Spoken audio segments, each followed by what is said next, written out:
من شرور أنفسنا ومن سيئات أعمالنا من يهده الله فلا مضل له ومن يضلله فلا هادي له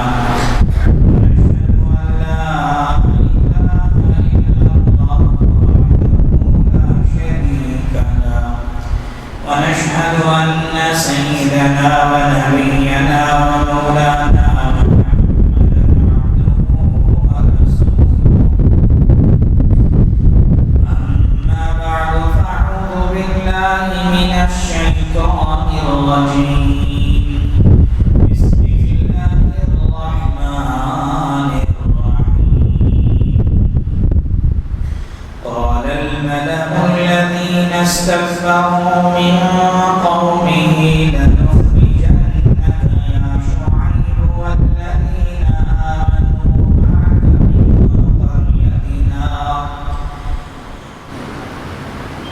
أو لتعودن في ملتنا قال أولو كنا كارهين وقال النبي صلى الله عليه وسلم ستكون فتنة ما المخرج عنها يا رسول الله قال كتاب الله فيه نبأ ما كان قبلكم وخبر ما بعدكم وحكم ما بينكم وهو الفصل وليس بالحزن أو كما قال عليه الصلاة والسلام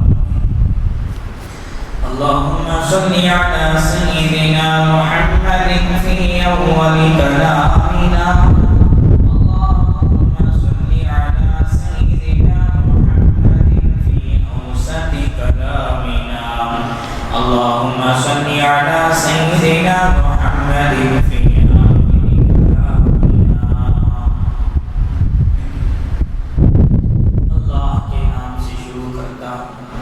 جو بڑا مہربان نہایت بار بار رحم کرنے والا ہے ہر قسم کی حمد و ستائش تمام قسم کی تعریفوں کے لائق وہی ایک اللہ پاکی ذات ہے جو ہم سب کا پیدا کرنے والا اور پالنے والا ہے ساری کائنات کا خالق حقیقی اور ہر ذرے کا مالک و مختار ہے جو چاہتا ہے وہ کرتا ہے اس کے کرنے کرانے میں اس کی قوت و طاقت میں اس کے دبدبے میں اس کے ارادے اور فیصلے میں کوئی اس کا شریک نہیں ہے کوئی اس کا افسر نہیں ہے کوئی اس کا پارٹنر نہیں ہے اللہ تبارک و تعالی ایک ہے یکتا ہے ہمیشہ سے ہے اور ہمیشہ رہے گا وہ پاک پروردگار عالم اتنی بڑی طاقتوں کا قدرتوں کا مالک ہے اگر کسی ایک شخص یا خاندان اور قوم ملت کو عزت دینا چاہے سربلندی عطا کرنا چاہے کامیابی عطا کرنا چاہے قسم خدا کی دنیا کی کوئی طاقت اسے روک نہیں سکتی بالکل اسی طریقے سے اگر اللہ تبارک و تعالیٰ کسی بندے کی بدعمالیوں کی وجہ سے گناہوں کی وجہ سے ذلت کا بربادی کا آفت کا مصیبت کا فیصلہ کرے قسم خدا کی دنیا کی کوئی طاقت اسے نجات نہیں دے سکتی درود و سلام نازل ہو میرے اور آپ کے آقا جناب محمد رسول اللہ صلی اللہ علیہ وسلم پر آپ کے آل پر آپ کے ازواج پر آپ کے اہل بیت پر آپ کے ماننے والوں پر معزز سامعین کرام بزرگان دین نوجوانان ملت میں نے ابھی آپ حضرات کے اوپر سورۃ الاعراف کی ایک آیت تلاوت کی ہے اس آیت میں اللہ تبارک و تعالی نے حضرت شعیب علیہ السلام اور ان کی قوم کے درمیان میں جو گفتگو ہوئی اس گفتگو کا تذکرہ اللہ تعالی نے اس آیت میں تذکرہ فرمایا ہے بیان فرمایا ہے اسی آیت کو میں نے آپ کے سامنے ابھی تلاوت کی ہے چنانچہ اللہ تعالی نے فرمایا قال الملأ الذين استكبروا من قومه. شعیب علیہ السلام کے قوم کے جو بڑے سردار جو چودھری قسم کے لوگ ہیں وہ حضرت شعیب علیہ السلام سے کہنے لگے تکبر میں گھمنڈ میں آ کر، اے شعیب ہم تمہیں اور تمہارے ساتھیوں کو یعنی جو لوگ ایمان لے کر آئے ان لوگوں کو ہم ہماری اس بستی سے باہر نکال دیں گے. حضرت شعیب علیہ السلام کو یہ بات پہنچائی گئی کہ ہم تمہیں اور تمہارے ماننے والے یعنی ایمان والوں کو اس بستی کے باہر نکال دیں گے. او لتعودن فی ملتنا، اس لیے اے شعیب تم اور تمہارے ماننے والے ہماری طرف لوٹ کر آ جاؤ، یعنی ہم جس دین کو مانتے ہیں تم بھی اسی دین کو مانو. یعنی یہ کفار لوگ تھے، یہ حضرت شعیب علیہ السلام سے کہہ رہے ہیں کہ ہم تمہیں اور تمہارے ماننے والوں کو بستی سے باہر نکال دیں گے. اس لیے کیا ہی اچھا ہوتا کہ تم ایمان کو چھوڑ کر ہمارے دین کو قبول کر لو. حضرت شعیب علیہ السلام کہنے لگے قال اولو کنا کارہین، اچھا جبکہ ہم تمہارے دین کو پسند کرتے نہیں ہیں، تمہارے دین کو ہم باطل سمجھتے ہیں، تب بھی ہمارے اوپر تم زور زبردستی کرو گے. یہ گفتگو اللہ تبارک و تعالیٰ نے اس آیت کے اندر بیان فرمایا ہے. یہ آیت پارہ نمبر 9 کی پہلی آیت ہے. یہ آیت اس لیے میں نے آپ کے سامنے رکھا پڑھی کیونکہ آج موجودہ دور میں موجودہ حالت میں ہم اپنے لیے کیا کر سکتے ہیں اور موجودہ دور میں موجودہ حالات میں ہمیں کیسے زندگی گزارنا ہے، اس موضوع کو بنا کر میں آج آپ کے سامنے گفتگو کر رہا ہوں. حضرات اللہ تبارک و تعالیٰ نے انسانی زندگی کو نشو و فراز کے ساتھ رکھا ہے، اونچ نیچ کے ساتھ رکھا ہے. انسان کی زندگی ہمیشہ ایک حالت ایک جیسی نہیں رہتی، کبھی اتار کبھی چڑھاؤ، کبھی اونچ کبھی نیچ، کبھی خوشی کبھی غم، کبھی مصیبت کبھی راحت، کبھی پریشانی کبھی آسانی. اللہ تبارک و تعالیٰ نے انسانی زندگی میں نشیب و فراز اونچ نیچ کے ساتھ اونچ نیچ رکھا ہے. اور یہ دنیا کی لازمی پہچان بھی ہے.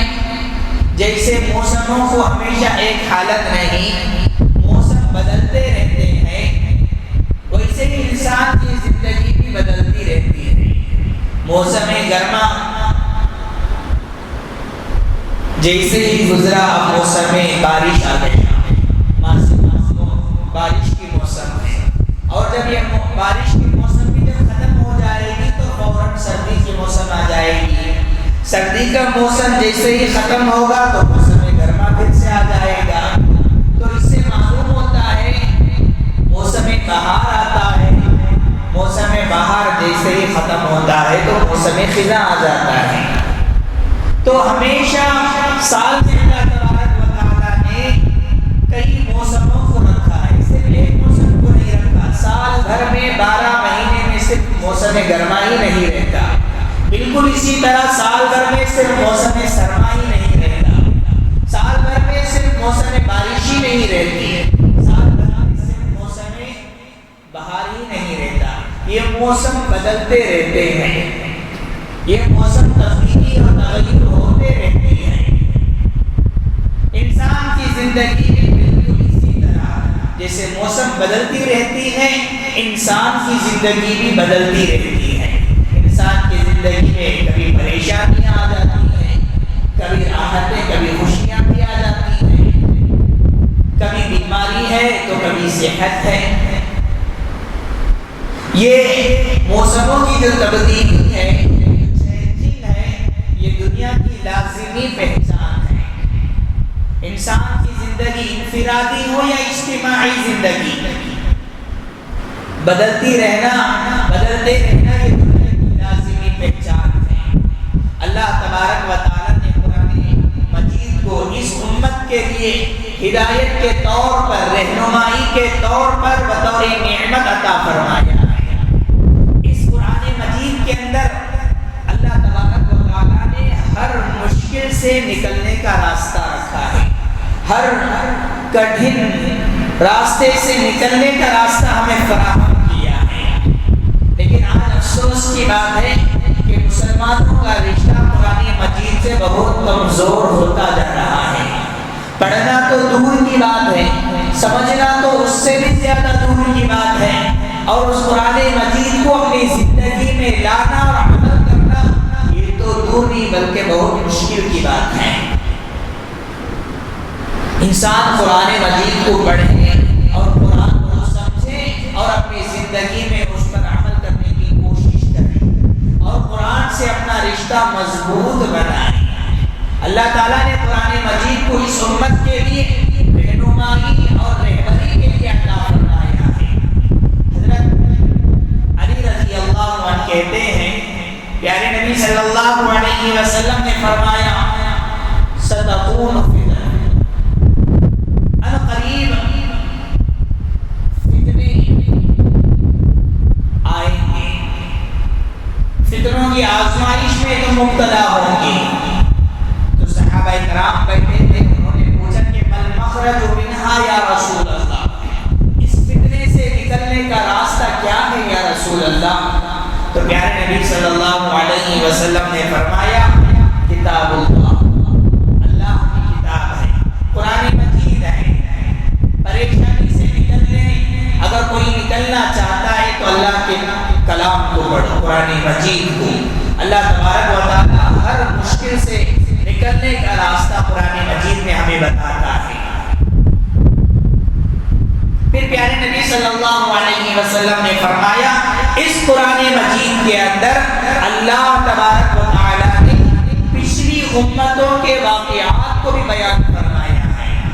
اس میں بھی ہمارے لیے نصیحت ہے، ہمارے لیے رہنمائی ہے، اور اللہ تبارک و تعالیٰ نے اس قرآن مجید کے اندر اور خاص کر آئندہ مستقبل میں پیارے نبی نے جو پیشین گوئی عطا فرمائی اس میں بھی ہمارے لیے نصیحت ہے۔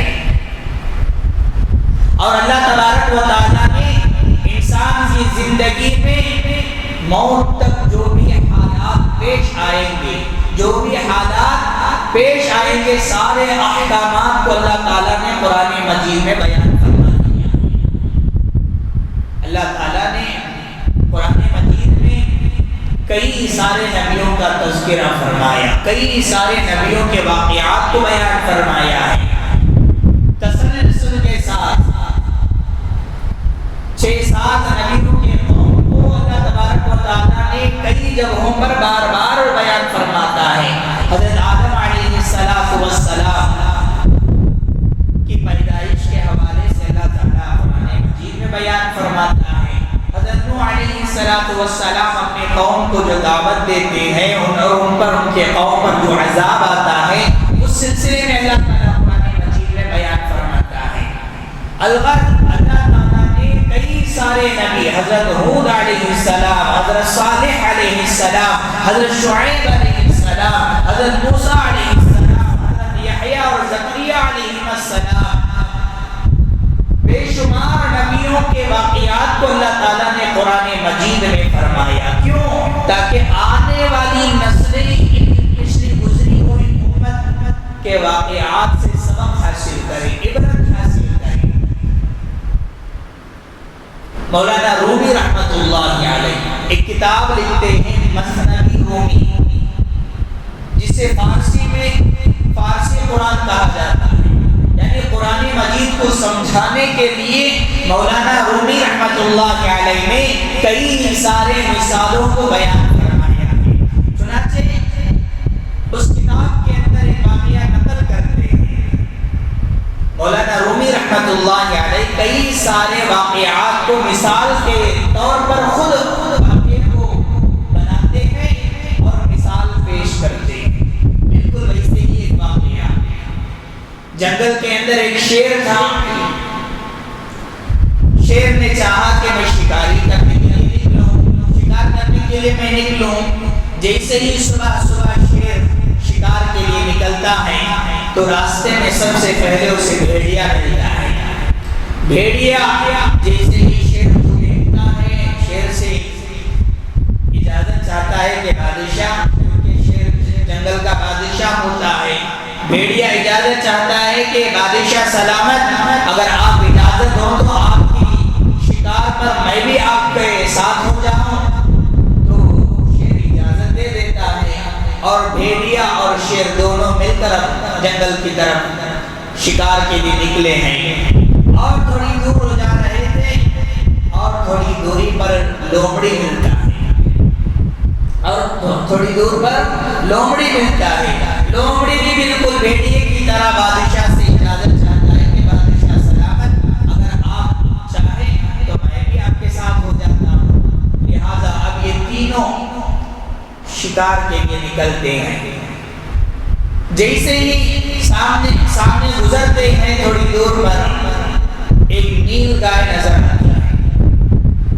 شیر دیکھتا ہے، فوراً اس نیل گائے پر جھپٹتا ہے اور اس پر حملہ کر کے اس کو شکار کر لیتا ہے. جیسے ہی شکار کرنا تھا، دوسرے نمبر پر ہرن نظر آتا ہے تو فوراً شیر نے ہرن کو بھی شکار کر لیتا ہے. ہرن کی شکار ابھی ختم نہیں ہوئی، فوراً خرگوش نظر آتا ہے تو اس کو بھی شکار کر لیتا ہے. اب یہ تینوں حضرات، شیر، بھیڑیا اور لومڑی، اور یہ تین شکاری ہیں جو شکار کیے ہیں، نیل گائے اور ہرن اور خرگوش. اور شیر اب یہ بھیڑیے اور لومڑی کے سمجھداری کا امتحان لینا چاہتا تھا. شیر سب سے پہلے بھیڑیے کو کہتا ہے کہ تم تقسیم کرو، جو کچھ ہم نے شکار کیے ہیں آپس میں تقسیم کرو، دیکھتے ہیں کہ میں تمہاری سمجھداری کے جو ڈیوائڈ کرنے کی جو سمجھداری ہے، تقسیم کرنے کا جو طریقہ ہے، میں دیکھنا چاہتا ہوں. اب بھیڑیا کہتا ہے کہ بادشاہ سلامت، آپ بہت بڑے ہیں، لہٰذا نیل گائے کو آپ رکھ لیجیے، کیونکہ نیل گائے بڑی ہوتی ہے، لہٰذا آپ بڑے ہیں تو بڑے جانور کو آپ رکھ لیجیے، اور میں درمیانے انداز کا ہوں تو درمیانے انداز کا تو ہرن ہے اور میں ہرن کو رکھ لیتا ہوں، اور لومڑی تو بہت چھوٹی ہے لہٰذا اس کو خرگوش دے دیں گے. بادشاہ تو بادشاہ ہوتا ہے، بادشاہوں کا مزاج ہی ایک عجیب قسم کی ہوتی ہے، ان کے موڈ کے اوپر ڈیپینڈ ہوتا ہے. کبھی ان کو کوئی بات اچھی دکھتی ہے، کبھی کوئی بات بری لگتی ہے. تو بادشاہ کو اس بھیڑیے کی تقسیم پسند نہیں آئی، فوراً اس کو ایک لگایا. پوری محنت میں نے کی، نیل گائے کو میں نے شکار کیا اور ہرن کو میں نے شکار کیا اور خرگوش کو میں نے شکار کیا، تو تقسیم تینوں پر ڈیوائڈ کر رہا ہے. بادشاہ یعنی شیر کو بھیڑیے کی تقسیم پسند نہیں آئی. اب دوسرے نمبر پر لومڑی کی باری آتی ہے. شیر کہتا ہے کہ لومڑی سے تم ذرا تقسیم کر کے دکھاؤ تاکہ میں تمہارے سمجھداری کا بھی میں امتحان لے لوں. اب لومڑی کیونکہ بھیڑیے کے انجام کو اس نے دیکھا تھا، اس لیے لومڑی کہنے لگا کہ بادشاہ آپ صبح سے چل رہے ہیں، کافی تھک گئے ہوں گے، بھوک بھی زیادہ لگی ہوگی، لہذا ایک کام کیجیے کہ سب سے پہلے آپ نیل گائے کو ختم کیجیے، نیل گائے کو کھائیے اور رات کے لیے ہرن کو رکھ لیجیے. اگر دوپہر میں یا شام میں اگر آپ کو کھانے کی ضرورت پڑے تو خرگوش کو بطور اسنیکس کے رکھ لیجیے. اب یہ لومڑی نے یہ تقسیم کی اور شیر کو لومڑی کی تقسیم بہت پسند آئی، اور شیر لومڑی سے پوچھنے لگا کہ تمہارے اندر اتنی سمجھ کہاں سے آ گئی، اتنی چالاکی کہاں سے آ گئی، اتنی عقل کہاں سے آ گئی. تو لومڑی کہنے لگا کہ بادشاہ سلامت، میرے اندر اتنی سمجھ، میرے اندر اتنی عقل بھیڑیے کے انجام کو دیکھ کر آئی ہے، بھیڑیے کے انجام کو دیکھ کر آئی ہے. مولانا رومی رحمت اللہ علیہ کے واقعے کو بیان کرنے کا مقصد یہی ہے کہ اللہ تبارک و تعالیٰ نے قرآن مجید کے اندر کئی سارے نبیوں کا تذکرہ اور بیان فرمایا ہے. پچھلی امتوں کے بارے میں جو کچھ فرمایا ہے اس امت کے لیے ان پچھلی گزری ہوئی امت کی زندگی اور ان کی قوم پر جو جو حالات آئے، ان کی قوم پر جو جو عذابات آئے، ہم لوگوں کے لیے بہترین نمونہ ہے، بہترین عبرت ہے. اسی لیے جیسے لونڈی بھیڑیے کے انجام کو دیکھ کر ہوشیار ہو گئی، سنبھل گئی، ویسے ہی ہمیں بھی چاہیے کہ گزری ہوئی امت کا جو حال اللہ تبارک و تعالیٰ نے قرآن مجید میں بیان فرمایا ہے، ان کے حالات کو، ان کی گزری ہوئی زندگی کو دیکھ کر ہمیں بھی عبرت حاصل کرنا چاہیے، ہمیں بھی سنبھل جانا چاہیے. حضرات، انہی واقعات میں سے ایک واقعہ حضرت شعیب علیہ السلام کی زندگی کا ہے. اللہ تعالیٰ نے قرآن مجید کے اندر حضرت شعیب علیہ السلام کی زندگی کو نقل فرمایا. میں نے اسی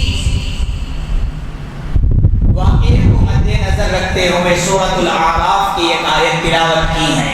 اس آیت کے اندر اللہ تبارک و تعالیٰ نے حضرت شعیب علیہ السلام اور ان کی قوم کے جو بڑے بڑے سردار، جو چودھری قسم کے لوگ ہیں، ان کے درمیان میں جو گفتگو ہوئی، اس گفتگو کو اللہ تعالیٰ نے قرآن مجید کے اندر سورۃ الاعراف میں بیان فرمایا. قال الملأ الذين استكبروا من قومه لنخرجنك يا شعيب والذين آمنوا معك من قريتنا. اگر یہ آیت اور یہ واقعہ حضرت شعیب علیہ السلام کے دور کے زمانے کا یہ واقعہ اگر آپ غور سے سنیں گے اور آج ملک ہندوستان کے اندر مسلمانوں پر جو حالات آئے ہیں، اگر آپ دونوں کو رکھ کر دیکھیں گے، آپ کو معلوم ہوگا کہ گویا کہ اللہ تعالیٰ نے ہم پر جو حالات آئے ہیں اسی کو اللہ تعالیٰ نے قرآن مجید میں بیان فرمایا ہے. ایسا آپ کو محسوس ہوگا. چنانچہ اس آیت کے اندر اللہ نے فرمایا قال الملأ الذين استكبروا من قومه. حضرت شعیب علیہ السلام کے قوم کے جو بڑے بڑے سردار جو تھے، جو گھمنڈ میں آ کر شعیب علیہ السلام سے کہنے لگے لَنُخْرِجَنَّكَ يَا شُعَيْبُ وَالَّذِينَ آمَنُوا مَعَكَ مِنْ قَرْيَتِنَا. اے شعیب، ہم تمہیں اور تمہارے ساتھیوں کو، یعنی ایمان لانے والوں کو اس بستی سے باہر نکال دیں. اَوْ لَتَعُودُنَّ فِي مِلَّتِنَا. اگر بستی سے باہر نہیں نکالنا ہے تو تم بھی ہماری بولی بولی، ہم جس کی عبادت کرتے ہیں تم بھی اسی کی عبادت کرو. جس طرح ہم دوسروں کے سامنے سر جھکاتے ہیں تم بھی اسی طرح سر جھکاؤ. اَوْ لَتَعُودُنَّ فِي مِلَّتِنَا. ہماری طرف لوٹ کر آؤ. آج ملک ہندوستان کے اندر ہو بہو یہی حالات ہمیں نظر آ رہی ہے.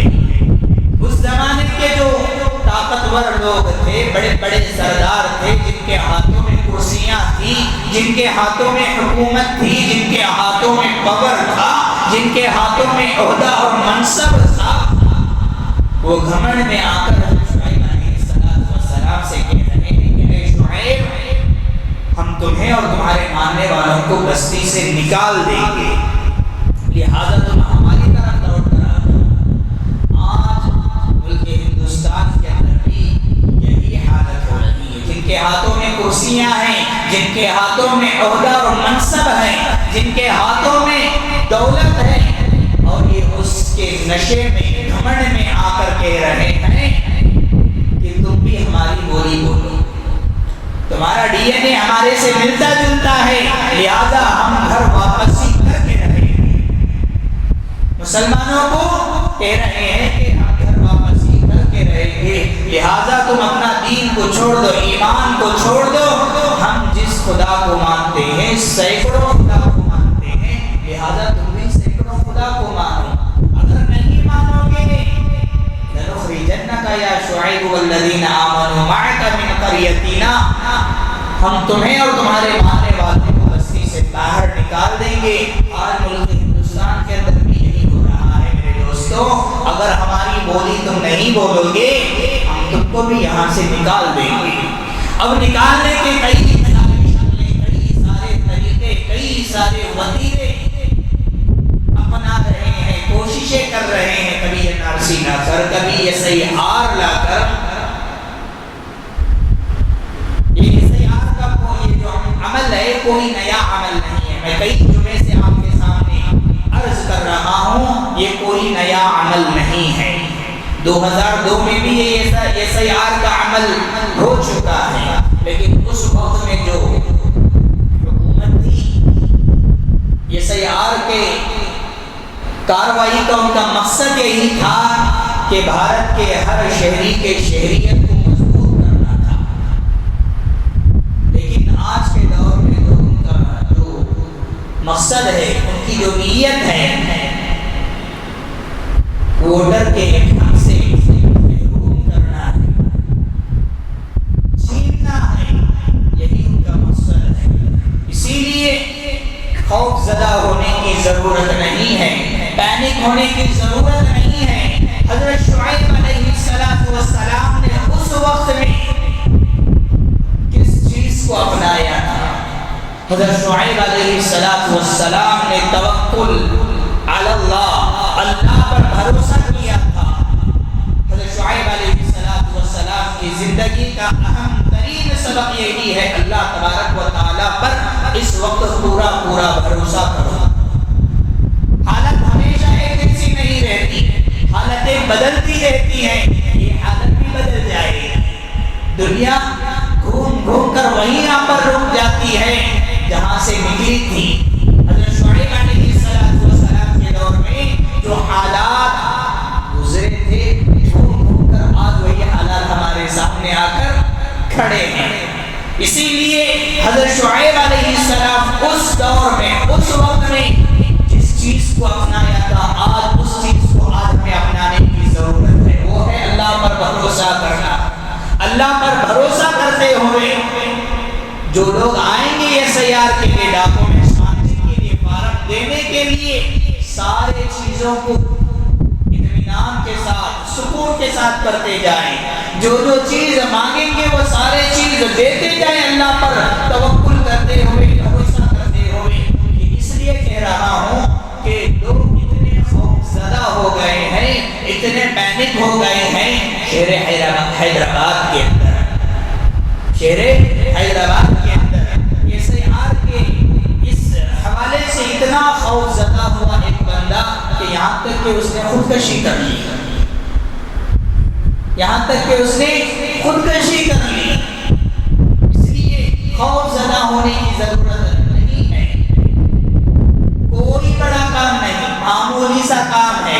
آپ کے پاس ڈاکومنٹس ہیں، آپ کے والدین کا ڈاکومنٹس ہیں، جب بھی جو بھی لوگ آئیں گے فارم میں جو بھی فل کرنے کے لیے کہیں گے، اطمینان کے ساتھ بیٹھ کر، غور و فکر کے ساتھ بیٹھ کر کریں۔ آج لوگ ابھی بھی لاپرواہی، ابھی بھی غفلت میں مبتلا ہے، دیکھا جائے گا کیا ہوتا ہے، اتنی بھی لاپرواہی بھی نہیں کرنا ہے۔ جب بھی یہ لوگ آپ کے گھر آئیں گے ان کے ساتھ حسن سلوک کے ساتھ پیش آئیے، اور جب وہ فارم لے کر جائیں گے، فارم لے کر 1 سے 2 مرتبہ دیکھیں، اگر سمجھ میں نہیں آتی ہے، جو لوگ ہیں رہنمائی کرنے کے لیے ان سے پوچھیں، 1 سے 2 مرتبہ پوچھ کر اس فارم کو فل کیجیے۔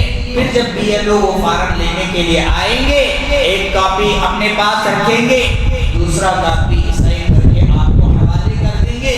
اس کاپی کو آپ کو حفاظت کے ساتھ رکھنا ہے۔ بس اتنا ہی آج کے اس جمعے کا موضوع ہے آپ کے سامنے عرض کرنے کا۔ یہ دعا رب العالمین سے اللہ تبارک و تعالی ہم تمام کو سنی ہوئی باتوں پر عمل کرنے کی توفیق نصیب فرمائے۔